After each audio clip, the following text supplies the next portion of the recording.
going live. And yep, I'm live. You're live. Okay, so Jay, thank you for coming today.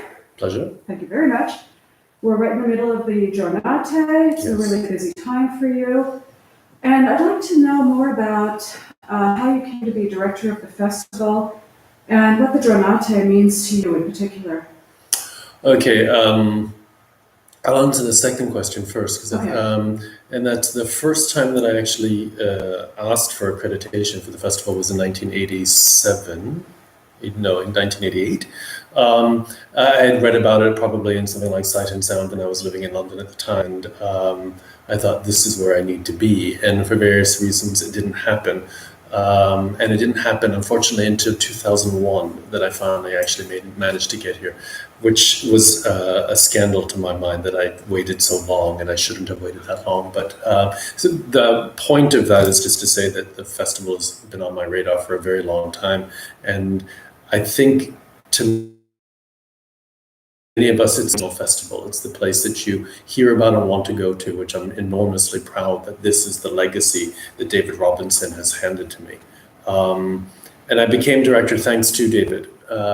We had worked together in the past. I programmed a few series for the festival, and David felt that I would be the right person to succeed him. So I owe David a tremendous amount of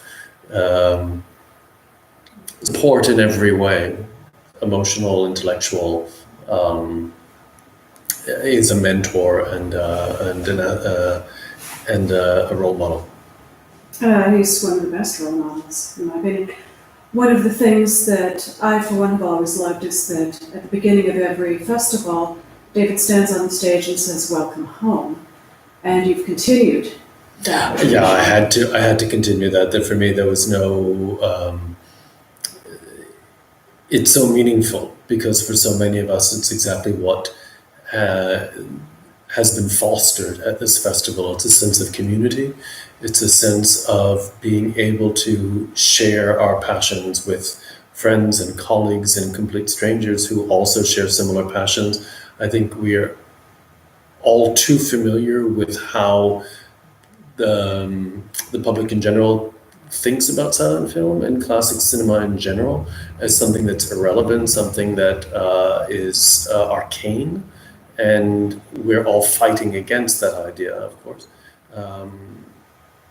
because it's an incorrect one. So to be with people who are absolutely on the same wavelength on that level is very meaningful, and it does feel like home. Yes, it does. It does. For this year, you had a particular challenge because of the COVID epidemic, and Italy will not allow people in if they don't have a negative antigen test or proof that they have recovered from COVID or vaccination. Right. Furthermore, you've had to deal with all of the cleaning, all of the necessary cleaning. So everyone has done even more work than usual on the festival this year. Have you also had to do a lot more on your part? Yes, I think we've all been working together, trying to roll with it, all the punches, shall we say, because of course regulations change all the time. So we're never quite sure how many months it will be, that one particular regulation will last, and when that has a sort of sell-by date, what's the next one going to be, shall we say. So we've all been paying attention to so many hotspots around the world. And that's another thing is that all we've had to do is to see, okay, will our colleagues from Australia be able to come? Will our colleagues from Mexico be able to come? Will our colleagues from Japan be able to come? We're looking at all of that, and as well as what was happening in Italy, of course, because we had a very difficult pandemic, and one of the first countries, certainly the first outside of China, to really suffer so terribly. The population of Italy in general are very much aware of these things, and of course there are always naysayers and there are always anti-vax people, but for the most part the country really understands what we need to do. And so the regulations are quite clear. Many people have said to me they were surprised that temperature controls are taken every time they enter the theater, but that's completely standard. Even in going into department stores in Italy, you have to have your temperature taken. And we fall into the category of theater rather than cinema because we have live music. And so because of that, the regulations are also more strict. So at the moment, we are only able to have about a third of the theater, third capacity of the theater. That's probably going to change in November, but that doesn't help us now, of course. And even then, it's impossible to second guess what will really happen in November, since all of us have been working on such an unstable playing field. But in terms of my own, sorry, to go back to your question, in terms of the own work, yes, there was a question of, a big question with so many of the archives, because COVID basically put a stop to a lot of the restorations. Everybody's workflow was either completely stopped or slowed down to a crawl. So there were a number of times when I wasn't quite sure whether restoration was going to be available or not. In some cases they weren't. So that was a bit hairy, a little tension there. And also for me, originally I had the idea of doing a regular program, which is basically 7 or 8 programs a day, as you know. So from 9 in the morning until midnight. And then when we learned the regulations of having to clean the theater, clear it out between every screen, I realized it had to be cut down to 4, which meant significantly reducing the program as well. So then that was another challenge of what do I take out and what do I keep in? As much as I loved the online edition last year and thought it worked remarkably well, for me, one of the strengths of this festival is the thematic programming.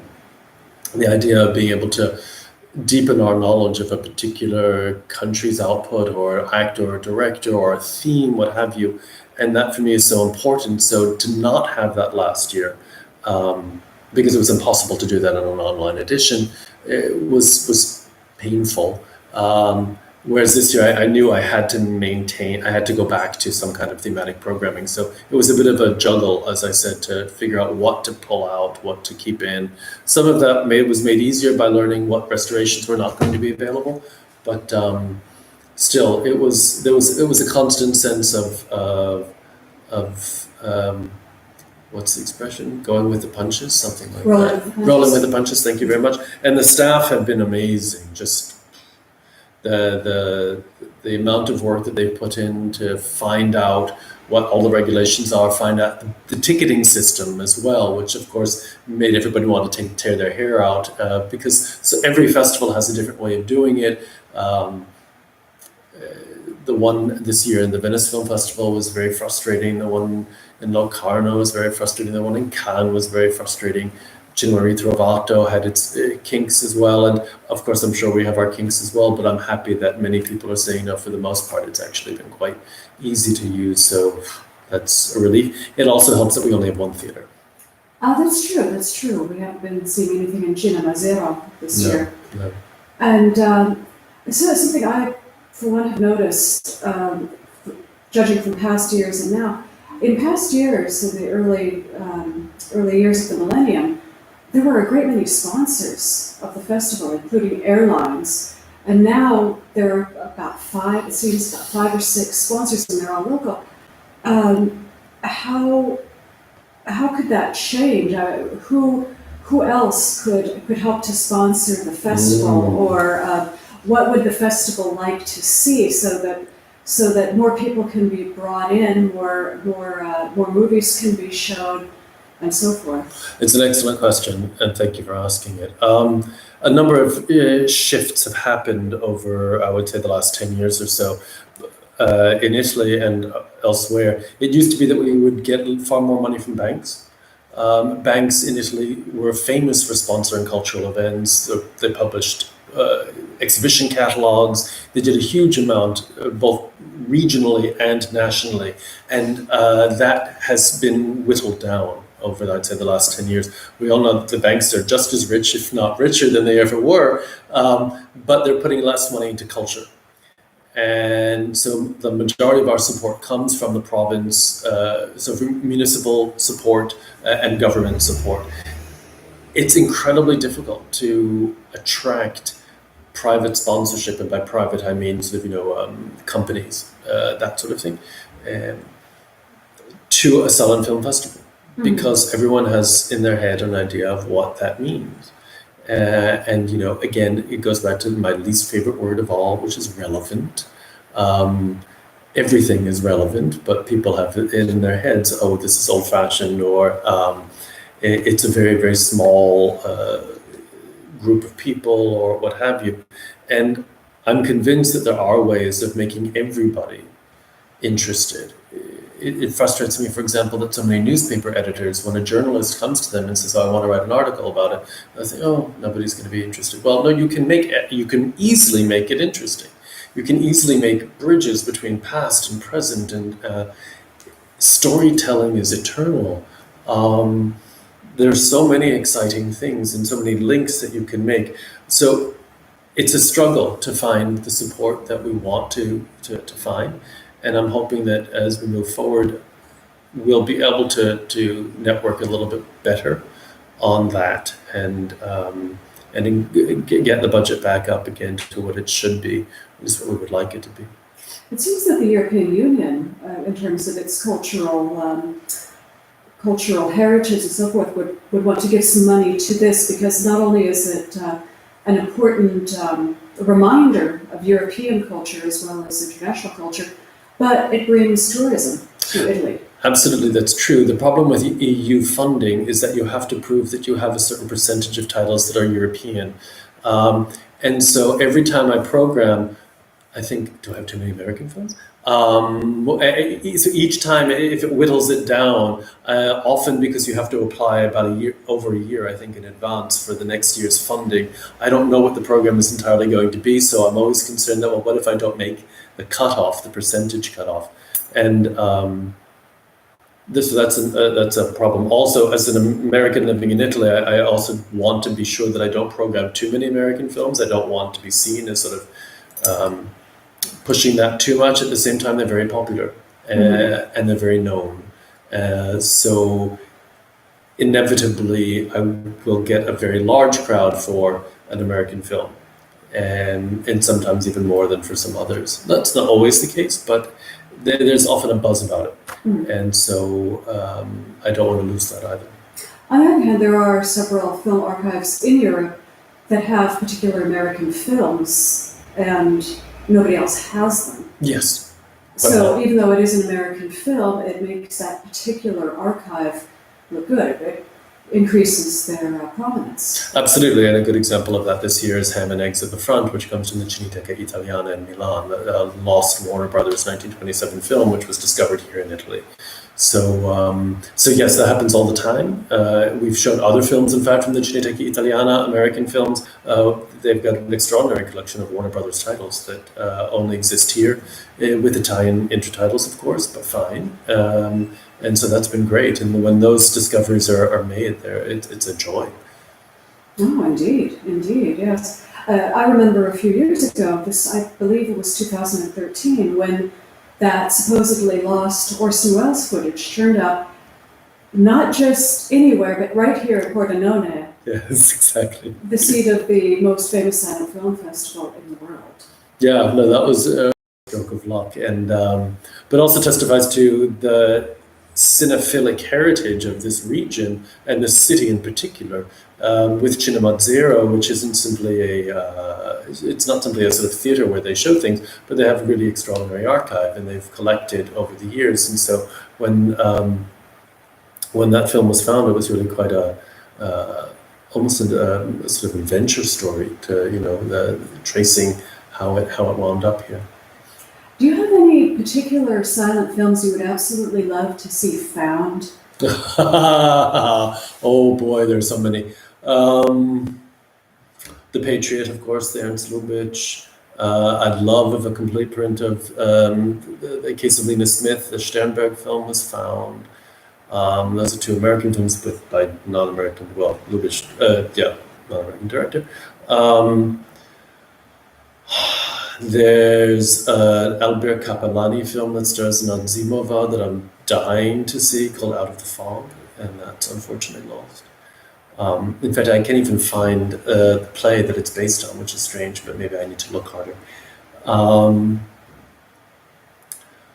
oh, I wish some more of the pre-revolutionary Russian films existed. Um, mm, there's so many. The Indian films, of course, so little exists of Indian cinema. Latin American cinema as well. There's so little. Um, yeah, it's overwhelming, and at the same time it's incredibly exciting because things are found. So you just keep on hoping, and that's why things like Mostly Lost in Washington is such a great event that they present films that are unknown, unidentified, and for people to identify them and then discover, gosh, this has been lost, and we've got it now. It's just fills you with joy. And the big titles, of course, Holy Grails like London After Midnight, The Miracle Man. Yeah, Jamie. Exactly. I was thinking of those, and I decided, okay, those are the kind of, everybody's thinking about those. I'm going to move to other things, although everybody has The Patriot probably on their list as well. But not enough people have Out of the Fog. So maybe now that I've mentioned it here, people will look harder. Maybe. There are quite a few people. There was a projectionist in the Czech Republic. It was Czechoslovakia then still, and he stole a great many films, and then he buried them somewhere in his property. And it was finally found, and all of the film was turned over to the National Film Archive in the Czech Republic. So it does happen. Yeah, absolutely. In Dawson City, of course, and as you know, every time you talk to an archivist, they'll tell you, "Oh, we've got, I don't know, 500 cans that haven't been looked at yet, that haven't been opened yet." And so there's still so much that are in the archives that haven't been identified or haven't been processed. And I'm absolutely convinced that we're going to continue to find more. Well, this year is the 40th Giornate. It's the 40th Silent Film Festival here in Pordenone. So it's been going on since the early 80s. It's still going, it's still drawing a huge crowd, less so this year because of travel restrictions due to COVID. How do you view the future of the Silent Film Festival here in Pordenone? I'm not an optimist in general, but in this case I am. And I'm not just saying that because I'm being interviewed. We're seeing more younger people coming, which is incredibly satisfying. And that's something that David Robinson really began to start with the Collegium, which is a program for 12 people under 30. They can be any walk of life. They could be film critics, film restorers, interested in going into academia, whatever, or just passionate about cinema. And we bring them here to ultimately, frankly, become ambassadors afterwards to the marvels of silent film, which to me means just marvels of film. So that makes me very encouraged. Talking to younger archivists and younger academics as well, the sense that I think more people at universities are becoming more interested in silent cinema. There's so many younger festivals as well. There's an excellent one in Mexico that began a few years ago of silent cinema.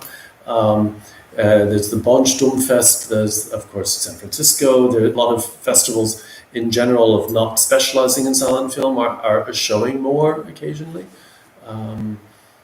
So I think the interest is there.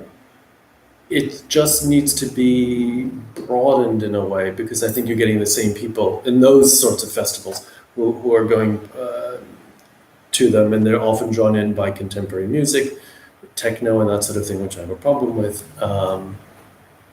But no, I firmly believe actually that the festival is strong and healthy, and that a lot of people feel invested in it. And just the reaction of people coming back here this year increases that sense in me, because the responses that I've been getting of people's joy at being back here, the enormous pleasure of just being in the Teatro Verdi and suddenly hearing John Sweeney's score for Aberglaube, and remembering, rekindling our love for the live music format with the right music and the right film, and how all of that melds together in an almost alchemical way, and the energy of the audience, and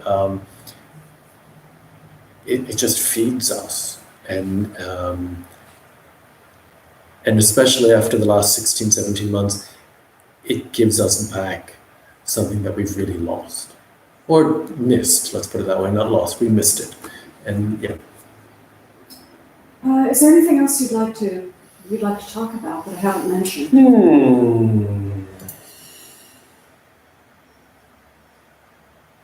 I don't know. I mean, I'm trying to think. I mean, of course, the music is always a key element, but we've talked about that a little bit, and that's, you can get that information elsewhere. So I don't know that we need to go into it. Just its importance.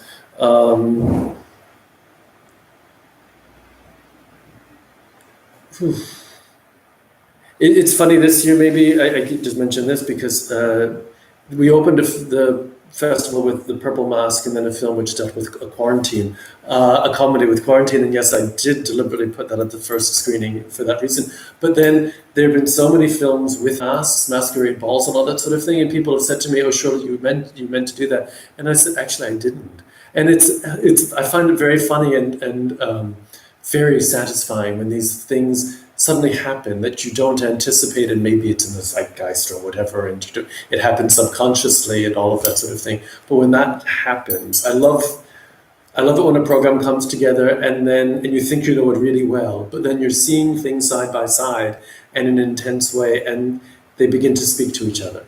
And that's, for me, one of the really joys of programming, as well, as when you discover that the films are speaking that you didn't think were going to speak to each other, and that people get it. That's also one of the great pleasures and privileges of being the director here. Is there anything else? I think that's... No, I think I'm okay right now. Well, I want to thank you so much for taking the time, because you are, I know, horribly busy. You do all kinds of other things throughout the year, and I think you've always got the Silent Film Festival in the back of your mind during the rest of the year, and then at the forefront in the first, I don't know how many few months before. Yeah, but it's kind of continual. It's always there. It's always there, and when you're here during the festival, you're running all over the place. So yes, thank you. Thank you so much for wanting to have me. So I appreciate it. And I hope we can get a nice big audience here. Great. So terrific. We will now go offline. Thank you again, Jay Weissberg. Thank you. All right. Great. Let's see how we got end stream end. Okay, so